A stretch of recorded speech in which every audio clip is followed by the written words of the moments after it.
Donc, mesdames et messieurs, je suis heureuse de vous accueillir et d'ouvrir les festivités destinées aux 5 ans de la classe ouverte. Je vais en profiter pour vous dire donc quelques mots. Nous assistons aujourd'hui à la résidence La Seigneurie aux 5 ans de la classe ouverte. Donc c'est une formation sur les savoirs de base et il me semblait important de prendre le temps de faire un bilan de ces 5 ans passés pour voir tout ce que la classe ouverte avait pu apporter aux agents. On met les tenues sont vertes et roses. C'est facile. Voilà. Je travaille pour vivre. Cette classe ouverte, c'est une formation qui a lieu tous les vendredis matins pendant toute une année scolaire. C'est un dispositif de 98 heures en tout, dont le principe est de permettre à des agents qui travaillent en établissement de santé, mais qui n'ont pas de diplôme, pas de certificat, d'améliorer leurs compétences clés et leurs connaissances pour mieux travailler, mieux occuper leur poste dans un établissement de santé et pouvoir se projeter dans le cadre d'une future qualification professionnelle adaptée aux établissements de santé. Cette formation s'adresse à l'ensemble des agents de l'établissement. C'est principalement des services de soins, mais dans les services de soins, on peut avoir plusieurs métiers. Donc là, principalement ASH, nous faisons fonction d'AS qui cherche à acquérir un diplôme, donc qui se présente à des concours, à se préparer à des concours. On a eu un personnel, des personnels du service technique aussi. On a eu une animatrice, on a eu une personne de l'accueil, donc en administratif. Donc c'est vraiment ouvert à tous parce que c'est une formation qui est individualisée. Si vous étiez une boisson, vous seriez laquelle?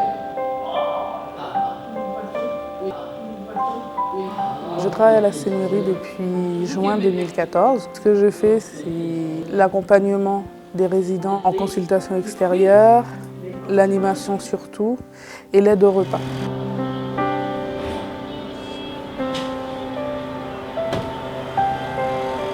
Je suis à la Seigneurie depuis 2011 et je suis agent de blanchisserie. J'ai intégré la classe ouverte en 2013. C'est mon ancien chef. Il m'a proposé de faire les remises à niveau. J'avais des difficultés, je ne pouvais pas m'exprimer comme je vous parle là. Ça posait des problèmes parce que pour faire la transmission, je ne savais pas comment faire, écrire et tout ça. Ça m'a permis d'avancer. J'ai souhaité participer à la classe ouverte dans le sens que je sais que j'avais déjà des lacunes. Je souhaitais m'améliorer, que ce soit au niveau professionnel ou dans la vie privée.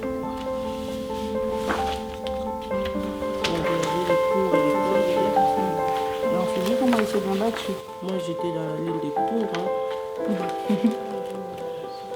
C'est une action collective mais en même temps individuelle, puisque la formatrice a la mission d'adapter ses programmes en fonction des besoins de chaque agent, de son niveau. On fait de la grammaire, des conjugaisons, des mathématiques, on travaille sur des documents professionnels, on a fait un peu d'informatique aussi. Les écrits professionnels fournissent la matière qui va nous permettre de retravailler les savoirs de base. Une espèce de cercle vertueux. Nous avons un savoir à dispenser qui est un savoir de base et nous utilisons des écrits complexes, des situations professionnelles complexes pour les didactiser, les simplifier et ainsi retravailler les savoirs de base. Le service.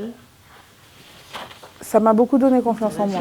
Maintenant, s'il y a des bons de transmission, enfin des bons d'intervention à faire, je sais que si la collègue elle me demande de le faire, je sais que je pourrais le faire. Ça m'a servi surtout en français. J'avais des difficultés en français.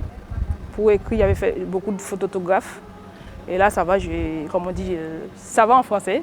J'écris bien, même si j'ai fait un petit faute d'orthographe, mais c'est mieux qu'avant. Je suis plus à l'aise maintenant dans ma vie. Le travail et dans ma vie personnelle, je suis plus à l'aise parce que je peux maintenant parler avec tout le monde facilement. J'ai maintenant confiance en moi. Ça m'a changé, ça m'a donné confiance en moi. L'EHPAD de Pantin, la Seigneurie, nous a contactés en 2010 pour les accompagner dans une formation de remise à niveau. Nous avons travaillé avec eux de la rédaction du cahier des charges jusqu'à l'évaluation. Suite à cette première expérience, nous avons donc eu le feu vert de nos instances pour déployer un nouveau dispositif à l'ensemble des établissements de l'Île-de-France. Donc ce dispositif a nécessité la rédaction d'un nouveau cahier des charges. On a passé un marché, nous avons eu 2 prestataires.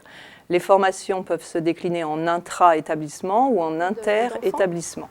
Et vous savez que les enfants, ils vont plus facilement attraper les maladies qu'un adulte qui a des... Aujourd'hui, nous assistons à une séance de formation compétences clés au sein d'un groupe intersites. Ça signifie que ce sont des agents ou des emplois à venir qui viennent d'établissements différents et qui se retrouvent tous sur un même site et qui suivent la formation compétences clés ensemble.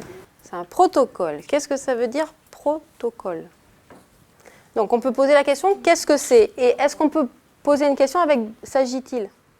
Si on travaille sur le protocole de lavage de mains aujourd'hui, c'est tout d'abord pour permettre aux personnes de différencier les différents types de documents. Ensuite, ça va être travailler le lexique, parce que dans le document, on a beaucoup de vocabulaire, et ce vocabulaire n'est pas forcément évident, pas forcément compris, et pas forcément lu. Depuis 2010, nous avons formé 269 agents. 8 établissements franciliens ont déployé le dispositif en intra et 7 établissements sont prévus pour un déploiement d'ici fin 2015. Je connais les aides-soignantes, les infirmières, les médecins. Nous formons une grande équipe, c'est du personnel de soins. Le bilan de la classe ouverte au bout de 5 ans est vraiment très positif, que ce soit au niveau de l'adaptation à leur poste de travail, que ce soit dans la consolidation de leurs compétences, de leur savoir, que ce soit au niveau de l'aisance, que ce soit à l'écrit et à l'oral. Il y a aussi tous ceux qui ont suivi, on va dire, un parcours concours, donc tout un parcours certifiant, diplômant, et qui ont réussi un concours AS ou AMP, donc ce qui est formidable pour les agents. J'ai préparé les boissons, j'ai m'occupé des carafes, des verres d'eau évidemment. Grâce à la seigneurie, je pars en formation. Je sais que maintenant je peux mieux faire. Là, je vais partir en formation d'AMP, aide médico-psychologique. Ça m'a aidé à préparer mon avenir en fait. Ça m'a donné aussi le courage d'avancer aussi, de dire je ne peux pas rester là où je suis. Comme je venais d'Afrique, je n'ai pas de diplôme, mais je dis non, comme ça je peux aussi faire comme les autres. Faire les concours, passer les concours, devenir aide-soignante. Vas-y. Ça m'a donné confiance en moi. Ça m'a permis de préparer mon concours AS. Aujourd'hui, je suis diplômée et je suis contente. Je suis évoluée, j'ai d'autres projets, voilà. Heureuse. Je suis fière d'être... En fait, je vous dis merci. C'est grâce à la maison de retraite que j'ai réalisé mon rêve.